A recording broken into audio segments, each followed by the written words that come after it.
இந்த நாளை இந்த காற்றழுத்த தாழ்வு பகுதி ஒன்று புதிதாக உருவாக இருக்கிறதாக வானிலை மையம் அறிவித்திருக்கிறது. இந்த புதிதாக உருவாக உள்ள இந்த காற்றழுத்த தாழ்வு பகுதி வலுவடைவதற்கான வாய்ப்பு இருக்கிறதா, அல்லது மற்றொரு காற்றழுத்த தாழ்வு பகுதி உருவாகிதான் அது புயலாக மாறுமா? கண்டிப்பாக தற்பொழுது வானிலை அமைப்பை ஒட்டுமொத்தம் பார்த்தாகணும். இப்போ ஏற்கனவே தென் இலங்கை வழியாக குமரிக்கடல் வழியாக அரபிக்கடல் நோக்கி நகர்ந்த ஒரு காற்றழுத்த தாழ்வு பகுதி லட்சத்தீவு அருகே நீடித்துக் கொண்டிருக்கிறது. அது மிக மிக மேற்கு நோக்கி நகர்ந்து கொண்டிருக்கிறது. இதனிடையே இலங்கையை ஒட்டிய தென்மேற்கு வங்கக்கடல் பகுதியில ஒரு காற்று சுழற்சி உருவாகியிருக்கு. கீழடுக்கு சுழற்சி, கடலோட இணைந்த சுழற்சி உருவாகியிருக்கு. கடலோட இணைந்த சுழற்சி. இதற்கு அப்புறம் தான் நாளை 22ஆம் தேதி இப்போ அந்த நிகழ்வு எங்க இருக்குன்னு பார்த்தீங்கன்னா மலேசியா நேற்றைக்கே கடந்துருச்சு. கடந்து மலேசியாவிற்கும் இந்தோனேஷியாவிற்கும் இடைப்பட்ட பகுதியில மலேசியா கடலோரம் நீடித்துக் கொண்டிருக்கு இந்த காற்று சுழற்சி. இது நாளை மலேசியா கிட்டத்தட்ட 2000 கிலோமீட்டருக்கு அப்பால் இருக்கு. போது மலேசியாவிற்கும் சிங்கப்பூருக்கும் தாய்லாந்திற்கும் தான் மழைப்பொழிவை கொடுத்துட்டு இருக்கு. அது இந்தோனேஷியாவிற்கு இந்தோனேஷியாவோட சுமத்ரா தீவை தாண்டி நாளை ஒரு காற்றழுத்த தாழ்வு பகுதியாக உருவாகும் என்று இந்திய வானிலை ஆய்வு நிறுவனம் அறிவித்திருக்கிறது. 24ஆம் தேதி இது ஒரு காற்றழுத்த தாழ்வு மண்டலமாகவும் மாறும் என்றும் அது மேற்கு வடமேற்கு நோக்கி நகர்ந்து தென்மேற்கு வங்கக்கடல் பகுதியை அடையும் என்றும் தெரிவிக்கப்பட்டிருக்கு. தென்மேற்கு வங்கக்கடல்னா தமிழ்நாடு இலங்கையை ஒட்டியுள்ள இந்த கடற்பகுதி. அது கொஞ்சம் தொலைவில் ஒரு 500 கிலோமீட்டர் வரைக்குமே தென்மேற்கு வங்கக்கடல் பகுதி தான். இது வரைக்கும் தென்மேற்கு வங்கக்கடல் பகுதியை அடையும் என்றுதான் சொல்லியிருக்காங்க அவங்க. இது எங்கே கடக்கும் எங்கே போகும் அப்படிங்கிறது நம்ம முடிவெடுக்க முடியல. இது காரணம் என்னன்னா உலக மாதிரி எல்லாமே ஒருமித்த கருத்து இல்ல.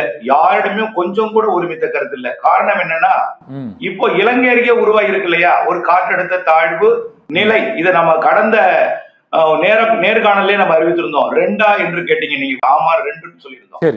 அப்போ இப்போ இருக்கக்கூடிய அந்த நிகழ்வு மழைப்பொழிவை தொடக்கிவிட்டது. டெல்டாவிற்கு நேற்று இரவே தொடக்கிடுச்சு. இப்போ பாத்தீங்கன்னா நம்ம நேர்காணல் கொடுத்து கொண்டிருக்கிற இந்த நேரத்துல சிவகங்கை மாவட்டத்துல மழை பொழிந்து வருகிறது. வேதாரண்ய பகுதியில மழை தொடங்கி இருக்கு. மீண்டும் காலையெல்லாம் மழைதான். நேற்று நள்ளிரவுல இருந்து அதிகாலை வரைக்கும் கடலூர், மயிலாடுதுறை, டெல்டா மாவட்டங்கள்லாம் மழை இருந்து கொண்டே இருந்துச்சு. மீண்டும் இடைவெளி கொடுத்து இப்ப தொடங்கி இருக்கு வேதாரண்ய பகுதி, சிவகங்கை மாவட்டம். அடுத்து பாத்தீங்கன்னா திண்டுக்கல் மாவட்டம், திருச்சி மாவட்ட தெற்கு பகுதி, அதாவது மணப்பாறையிலிருந்து திண்டுக்கல் மாவட்டத்தை நோக்கி மழை மேகங்கள் உருவாகி திண்டுக்கல், ஒட்டஞ்சத்திரம், வத்தலகுளம் அப்படியே அந்த திண்டுக்கல் மாவட்ட திண்டுக்கல் தலைநகர் பகுதியை நோக்கி தீவிரமடைந்து நகர்ந்து கொண்டிருக்கு. அப்படியே தெற்கு பகுதியை நோக்கியும், அதாவது கரூர் மாவட்ட பகுதியை நோக்கி நகர்ந்து கொண்டிருக்கு. தென் மாவட்டத்துல திருநெல்வேலியிலையும் மழை, இப்போ திருநெல்வேலி பாளையங்கோட்டையிலையும் இப்போ இடிமழை காணப்படுகிறது. இதெல்லாம் தொடக்கம்தான். நாளை இது தென் இலங்கையில அதாவது இலங்கையை ஒட்டிய பகுதியில ஒரு காற்றழுத்த தாழ்வு பகுதியாக உருவாகும் என்று எதிர்பார்க்கப்படுகிறது. நாளை 22ஆம் தேதி சனிக்கிழமை. அறிவிச்சிருக்காங்களா? ஆமா, நாளை புதிய காற்றழுத்த தாழ்வு பகுதி உருவாகிறது தென்கிழக்கு வங்கக்கடல் பகுதியில். அது தென்கிழக்கு வங்கக்கடல் பகுதி என்பது அவர்கள் சொல்லியிருப்பது சுமத்ரா தீவு அருகே, தென்கிழக்கு இலங்கை அருகே. நாம் சொல்றது இலங்கை அருகே. சரி, நான் சொல்றது இலங்கை அருகே. 2 சிஸ்டம். அவங்க சொல்றது தென்கிழக்கு வங்கக்கடல் பகுதியில் நாளை ஒரு காற்றழுத்த தாழ்வு பகுதி உருவாகுதுன்னு இந்திய வானிலை மையம் அறிவித்திருக்கு சார். நீங்க கூறுவது அது தனி. அது ஒன்று உருவாகிறது, அங்கே ஒன்று உருவாகிறது.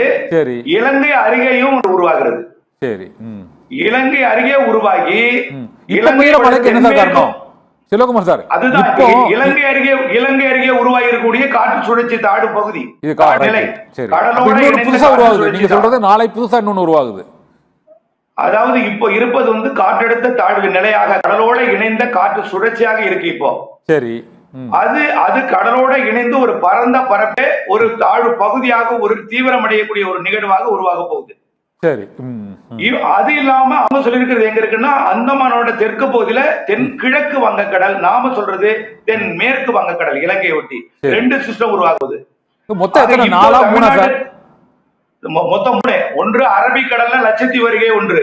சரி, ஒன்னு இலங்கை அருகிலே ஒன்று. ரைட். இன்னொன்னு மலேசியா அருகே இருப்பது நாளை சுமத்ரா தீவை தாண்டி அந்தமான் பகுதியில உருவாக போகுது நாளைக்கு.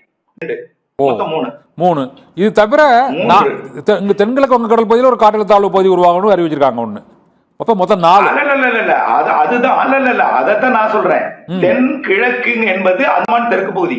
Andaman right, okay. அதான் சொல்றேன். அப்ப 3 மொத்தம். அதுதான் 3 தான் மொத்தம். அதுதான் 3. அந்தமான் தெற்கு பகுதி இந்த 3 இருக்கட்டும். இப்போ மழை பெய்து கொண்டிருப்பதற்கு காரணமாக இருக்கக்கூடிய அந்த காற்று சுழற்சியானது இப்ப வட மாவட்டங்களை பொறுத்தவரை நல்ல வெயில் அடிக்கிறது சார். திடீரென ஒரு வெயிலோடு மழை பொழிகிறது. இதற்கு என்ன சார் காரணம்? இன்று முழுவதுமே சென்னை சுற்றியுள்ள பகுதிகளில் நல்ல வெயில், அதை தொடர்ந்து அதன் ஊடே ஒரு 10 நிமிடம் 15 நிமிடம் மழை பொழிகிறது. அதன் பின்னர் அந்த சுவடே இல்லாமல் வெயில் அடிக்கிறது. அது இப்பொழுது அந்த காற்றழுத்த தாழ்வு நிலையானது இலங்கை அருகே நிலை கொண்டிருக்கிறது. இலங்கைக்கு தென்மேற்கு பகுதியில போய் மையம் கொள்ள போகிறது.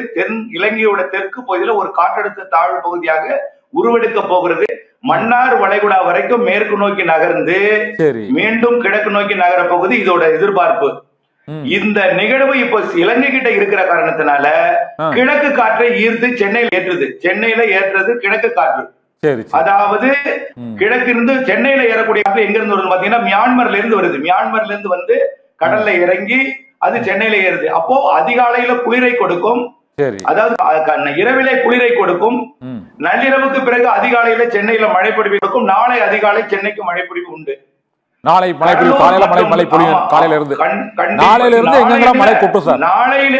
நாளையிலிருந்து எல்லா மாவட்டங்களுக்கும் மழைதான். அதாவது மிக வறட்சியான பகுதி திண்டுக்கலுக்கு கூட நாளை மழைதான். இப்பொழுதே தொடங்கிவிட்டது. அதாவது மழை எதிர்பார்த்து கொண்டிருந்தார்கள். இப்பொழுதே அது மணப்பாறை அருகே உருவாகி விட்டது. திண்டுக்கல், கரூர் எல்லாம் தெற்கு பகுதியிலும் பொழிய போகிறது.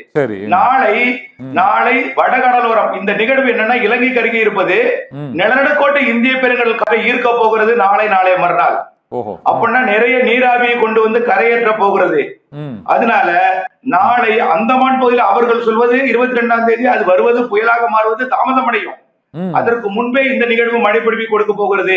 வரக்கூடிய திங்கட்கிழமை வரைக்கும் மிக கனமழை பொழிவு தென் மாவட்டங்களுக்கும் டெல்டா மாவட்டங்களுக்கும் மிக கனமழை பொழிவும் புரிஞ்சிருக்கு சார்.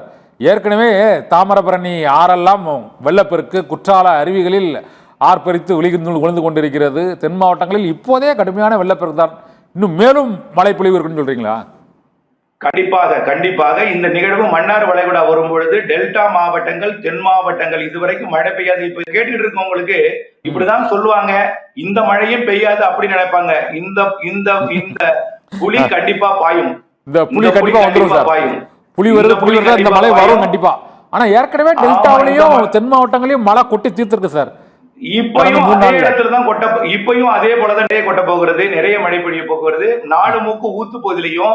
ஆனா ஏற்கனவே வந்து எங்க கொட்டினதுன்னா அரபிக்கடலுக்கு போனதுனால மேற்கு தொடர்ச்சி மலையில குறிப்பா ஒரு குறிப்பிட்ட பகுதியில அதிகம் பெஞ்சுது.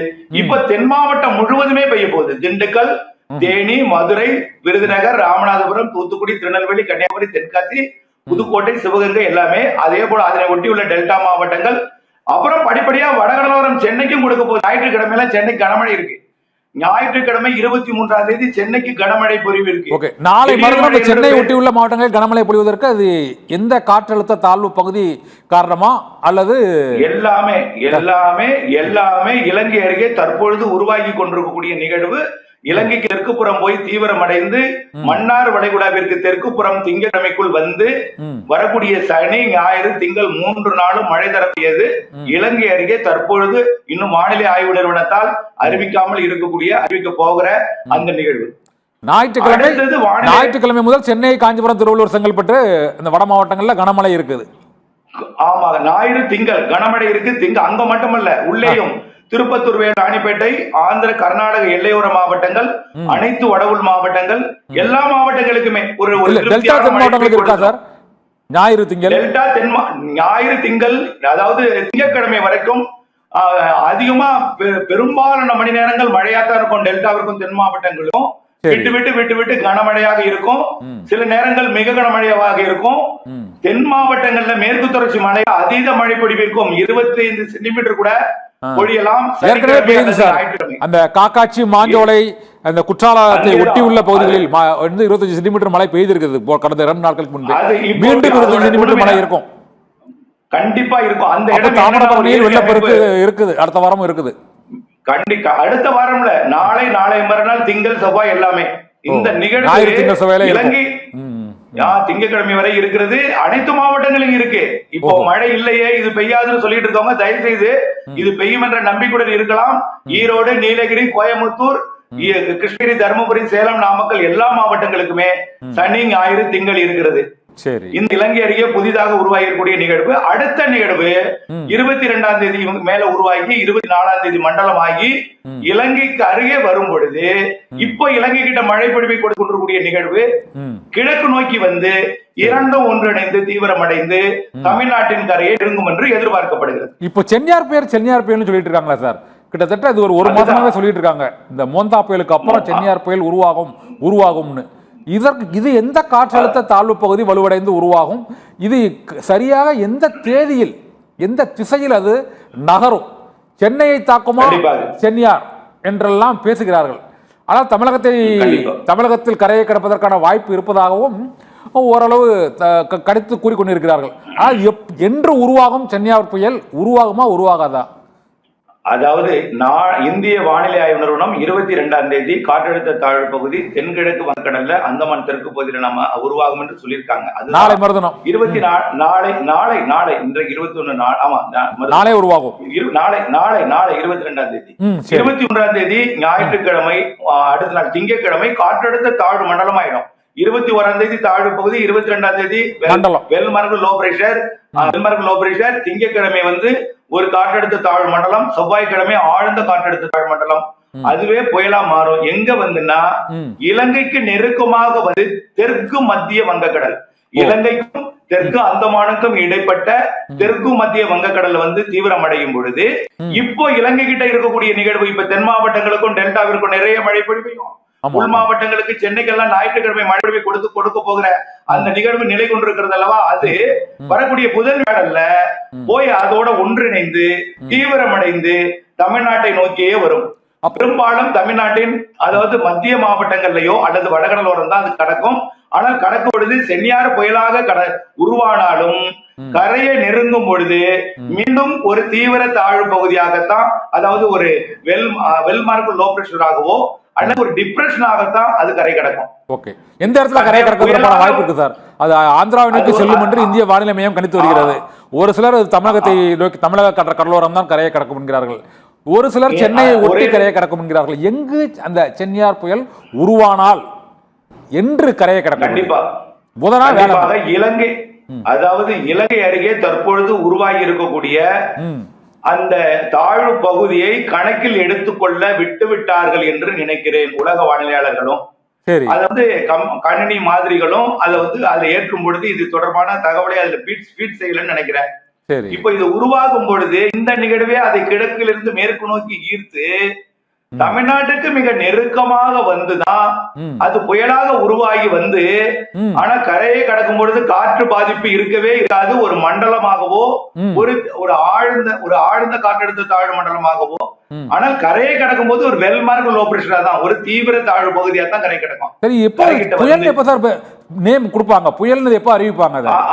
24ஆம் தேதி டிப்ரெஷன், 25ஆம் தேதி டீப் டிப்ரெஷன், 26ஆம் தேதி சைக்ளோன். 26ஆம் தேதி சைக்ளோனாக அறிவிக்க வாய்ப்பு இருக்கிறது. 26 சென்னியார் புயல் உருவாகும். 26, 27, 28, 29 தமிழ்நாட்டின் கரையை நெருங்கி இருக்கும். தமிழ்நாட்டின் கரையை நெருங்கி இருக்கும். ஆனா கரையை கடக்குமா தமிழ்நாட்டுல? கரையை கடக்கும் பொழுது ஒரு காற்றழுத்த தாழ்வு பகுதியாகவோ ஒரு தீவிர தாழ்வு பகுதியாக தான் கரை கடக்கும். அது எந்த பகுதி சார்? எந்த பகுதியில கரை கடக்கும் தமிழ்நாட்டுல? சென்னை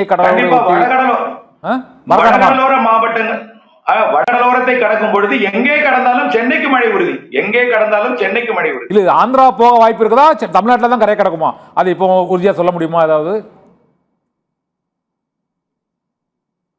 செல்வகுமார் சார், தமிழ்நாட்டின் வடகடலோர மாவட்டங்களுக்கு நிறைய மழை பொழிவை கொடுக்கும். அனைத்து மாவட்டங்களுக்குமே மழை உண்டு. தமிழ்நாட்டில் தான் அது கரை கடக்கும். செயலிழந்து கரை கடக்கும். செயல் இழந்துதான் அது வந்து கரையை கடக்கும். அப்போ 26ஆம் தேதி சென்னியார் புயல் உருவாகுவதற்கான வாய்ப்பு அதிகமாக இருக்கிறது. 26, அதாவது 29ஆம் தேதி வரை தமிழ்நாட்டிற்கு மழை தான். இப்ப இருக்கக்கூடிய இலங்கை அருகே இருக்கக்கூடிய நிகழ்வு திங்கட்கிழமை செவ்வாய்க்கிழமை வரை மழை பொழிவை கொடுக்க போகிறது.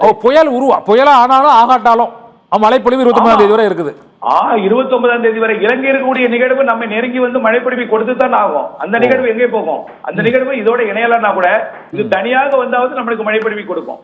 சரி, இலங்கை அருகே தற்போது இருப்பது இது புயலா உருவாகும். இது வலுவடையும் போது அந்த இலங்கை அருகே இருக்கக்கூடிய காற்றழுத்த தாழ்வு பகுதியால் நமக்கு எப்படி தான் ஏதாவது மழைப்பொழிவு பாதிப்பு இருக்குமா? ரெண்டும் இணையுமா? அது தனியாக சுடலும், இது தனியாக சுடலும். இது இலங்கை கடந்து தமிழ்நாட்டு இலங்கை கடந்து தமிழ்நாட்டின் கரையோரத்துக்கு வரும் என்று எதிர்பார்க்கப்படுகிறது. ஓகே, நன்றி சார். இந்த வானிலை மாற்றங்கள் தொடர்பாகவும் சென்யார் புயல் எப்போது வரக்கூடும் என்ற தகவலையும் ஓரளவு ஒரு 90% உறுதிப்படுத்தி தமிழகத்திற்கும் வட மாவட்டங்கள், டெல்டா மாவட்டங்கள், தென் மாவட்டங்கள் ஆகியவற்றிற்கு எப்போதெல்லாம் மழைப்பொழிவு இருக்கும் என்ற தகவலையும் நாளை முதல் தமிழகம் முழுவதும் பல மாநிலங்களில் பல மாவட்டங்களில் டெல்டா மாவட்டங்கள், தென் மாவட்டங்களில் கொட்டும் கனமழை, ஞாயிறு திங்களில் சென்னை, திருவள்ளூர், காஞ்சிபுரம், செங்கல்பட்டு பகுதிகளில் மழைப்பொழிவு, அதிக மழைப்பொழிவு இருக்கும். 26 சென்யார் புயல், 29ஆம் தேதி வரை இந்த கனமழை பொழிவு இருக்கும் என்ற வானிலை தகவலை எங்களோடு பகிர்ந்து கொண்டமைக்கு மிக்க நன்றி. தொடர்ந்து வானிலை மாற்றங்கள் தொடர்பான சிறப்பு தகவல்களோடு மற்றொரு சிறப்பு நேரலையில் சந்திக்கலாம். நன்றி.